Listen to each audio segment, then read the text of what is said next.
I have a confession to make. I've never really been into gaming handhelds. I know. How can I call myself a retro gamer if I don't play my games portably? Don't get me wrong, I get the novelty of playing games on the go. That's why I do most of my gaming on a gaming laptop.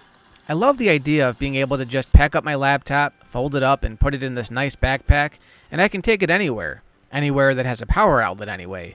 The battery life on this thing kind of sucks. But even in that scenario, obviously a laptop is not the most convenient method of playing games away from home. I usually take this thing when I travel and I'm staying at a hotel or a relative's house. That's the perfect use case scenario for this thing. It's not like I can just pop this baby open at the beach or a mall. And plus, with all these damn hard drives plugged into this thing, it would be kind of a hassle to take this thing outside anyways. Still, it is a laptop, and it's nice to be able to have the option. When I was a kid, I had the original Game Boy. I loved that thing, but to be honest, even back then, it was a novelty. It was the only way to play games on the move, which was honestly the only time I really played with it. I had real video games at home with color and awesome 16-bit graphics, so why did I need to play this thing at home? Over the years, I have dabbled in a couple of emulation handhelds, but every time I got one, it was a nice little novelty for about a week, and then I just threw it in my closet and forgot about it. Of course, the last one I bought was probably over a decade ago, before these kinds of things got good. You see, I don't travel all that much. When I'm home, I usually spend most of my time in my game room playing on my PC. If I'm somewhere else, like in the bathroom, I might play solitaire or something on my phone, but I just don't find myself in a situation where I need to whip out Super Mario 64 at the store. And since most of the time I'm the designated driver, it's not like I can just whip out Super Mario Kart on the fly. So even though I love watching tech videos covering all sorts of different emulation handhelds, I never actually saw myself getting one. Every year around the holidays, my brother and my wife always ask what I want for Hanukkah. I'm kind of a hard guy to buy for because honestly, everything I could possibly want or need, I already have. I mean, I really could use a new car right about now, but I'm not going to ask Santa for that. I mean, come on, even Santa Claus is on a budget. Why do you think he rides around in a sleigh? I bet the insurance on that thing is dirt cheap. The only thing I could really think of that might be cool to own was a Steam Deck.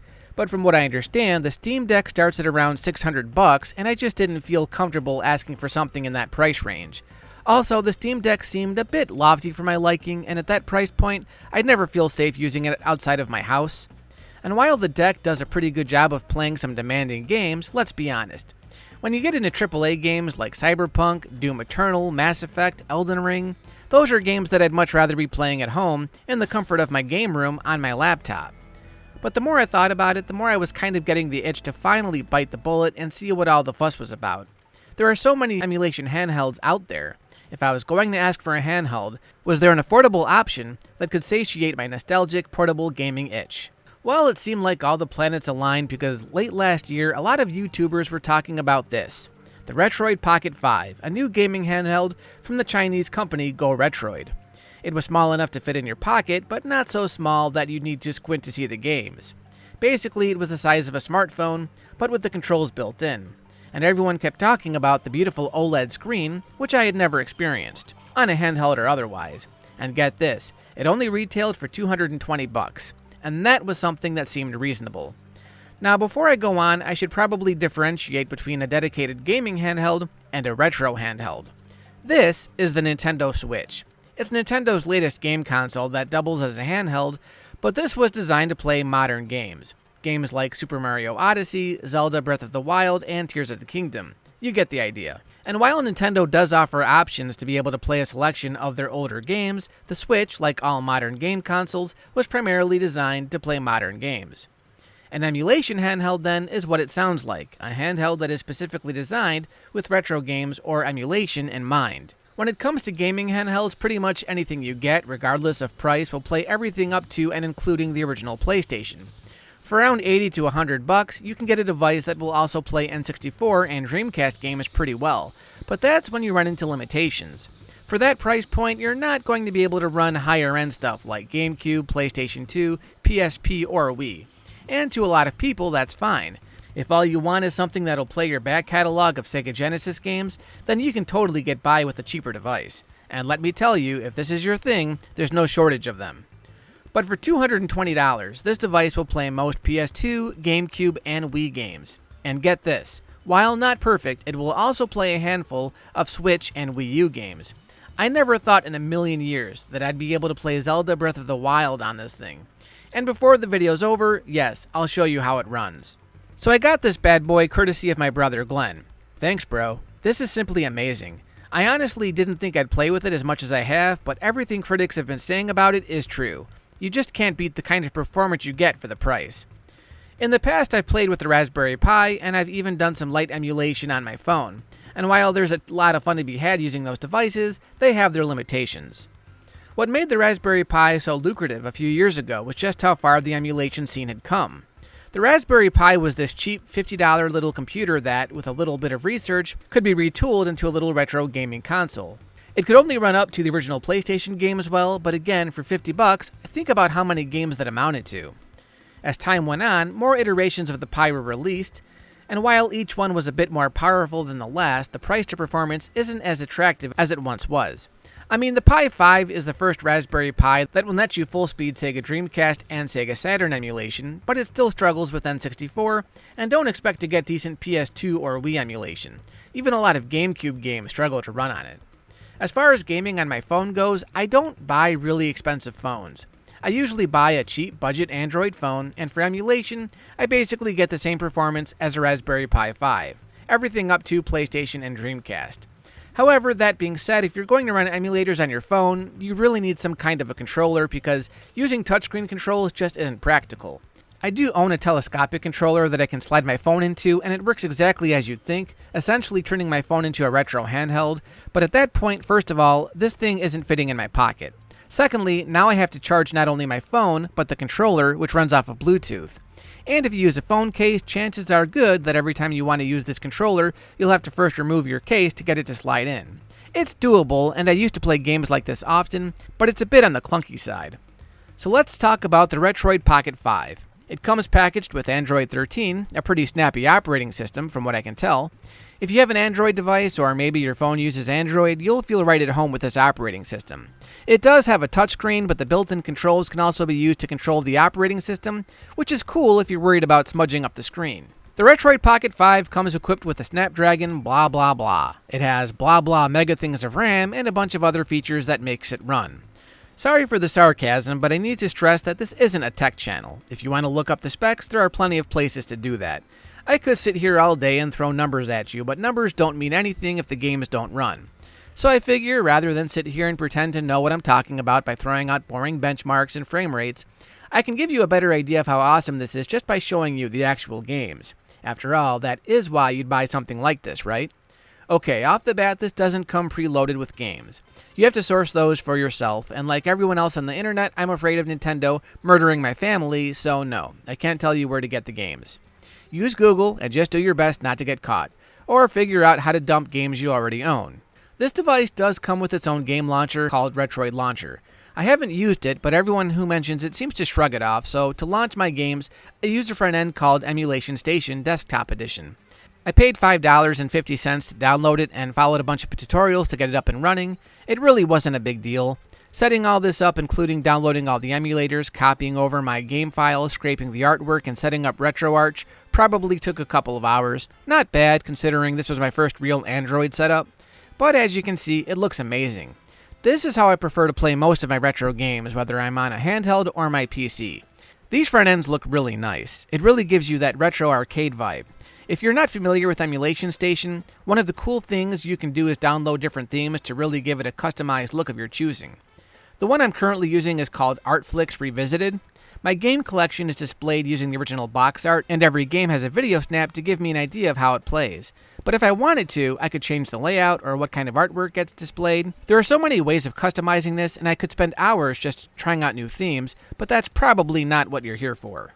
Now, for everything up to PlayStation, Dreamcast, and N64, I use RetroArch. I know all of these systems have standalone emulators, but I like how unified RetroArch makes things. With RetroArch, I can set up my hotkeys, use these nifty screen bezels on the sides, and I basically get the same performance as I would with the standalone emulators. A few things I should point out. So far, using RetroArch is perfectly fine. For PlayStation, I normally would use DuckStation, but I don't get the screen bezels, and I can't find a way to quit out of the game with hotkeys. Typically, I can use the device's power button to exit out of the emulator, which is what I have to do with the higher-end games anyway, but I just prefer to use my hotkeys. Also with PlayStation emulation, I'm using the Beetle PSX core. I use a 2x upscale, which is fine, but from what I've tested, if I go above 2x, the games suffer from slowdown.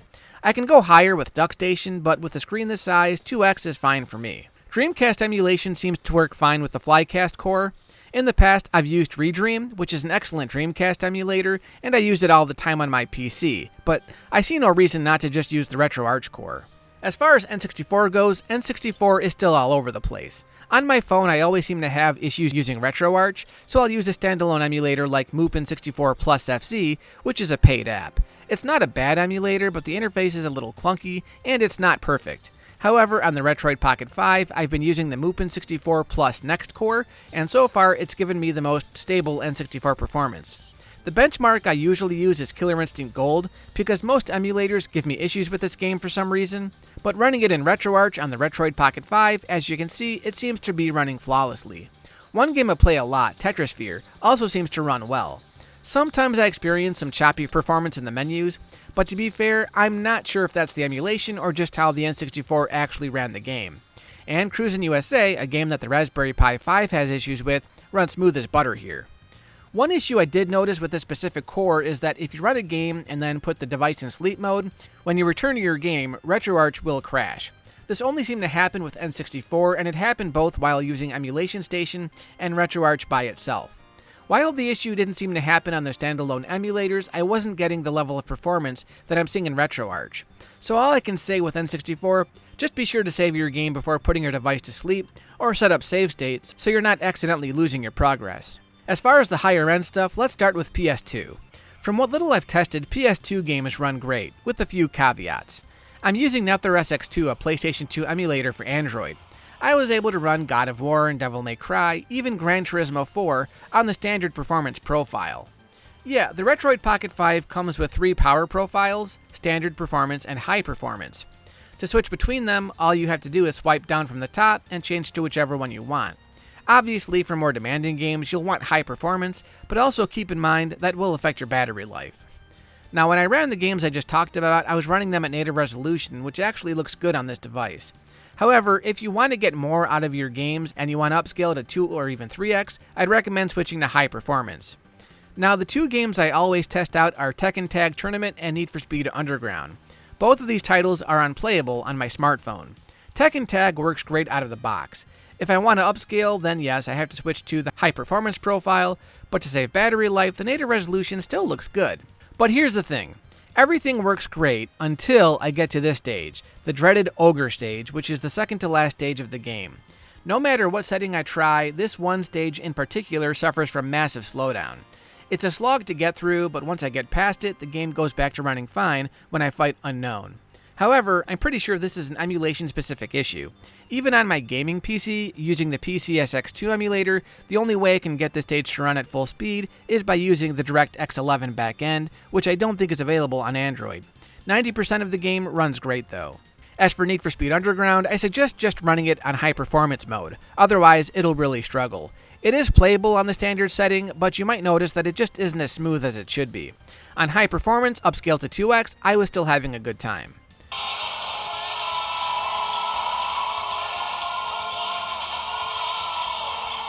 On the GameCube, from what I saw, the game ran great. The usual suspects like Rogue Squadron 2 Rogue Leader suffered the usual slowdown in certain stages, but I would still call this playable if you can just get past some of the problematic sections.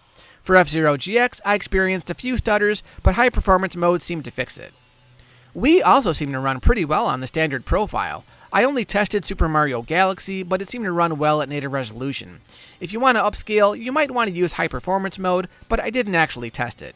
Okay, now on to Wii U, using the experimental build of Cemu. Keep in mind, Cemu is still very experimental for Android, so don't expect many things to run.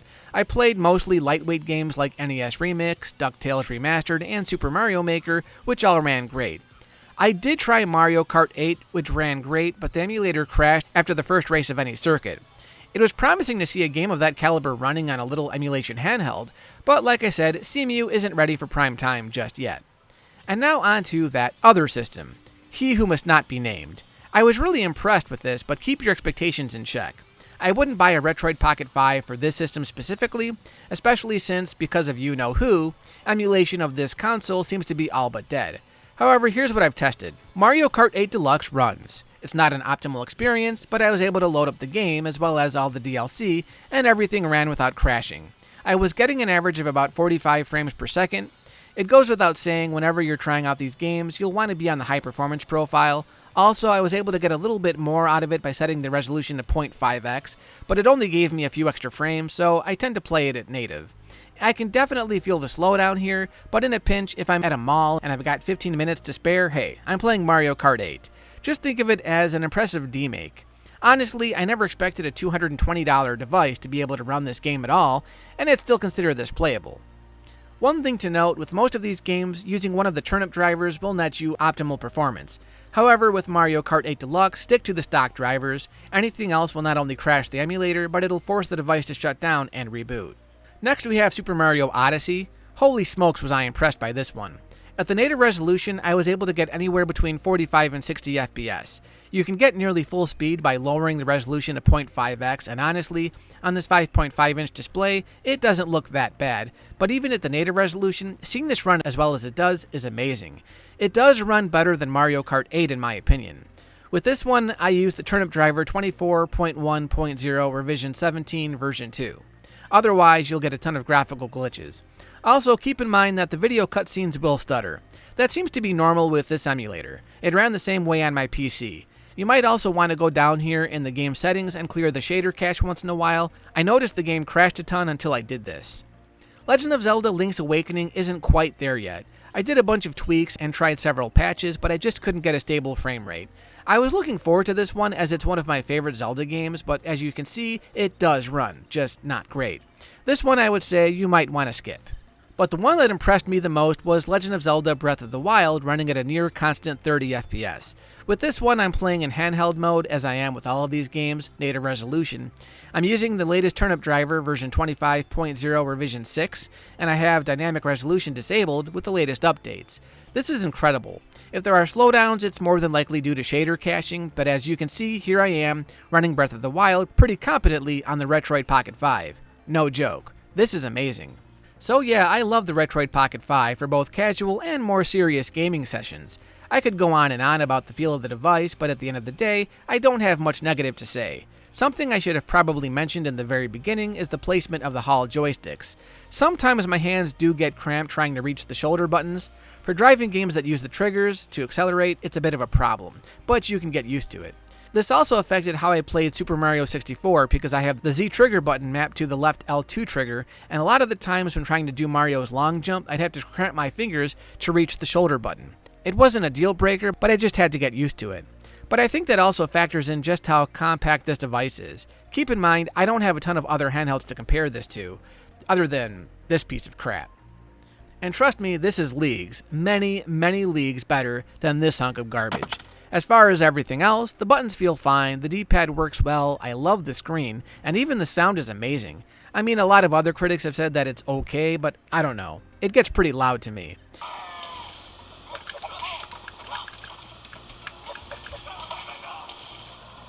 It sounds almost as good as if I'm playing on my laptop, but it also has a headphone jack and Bluetooth compatibility, so I'm sure those would definitely improve the audio experience. I just wanted to share my thoughts with you on this device because it's all over YouTube in the retro gaming scene right now, and this is my new favorite retro gaming device. It's also my only retro gaming device, so there's that. But that's all I have. Thanks for watching!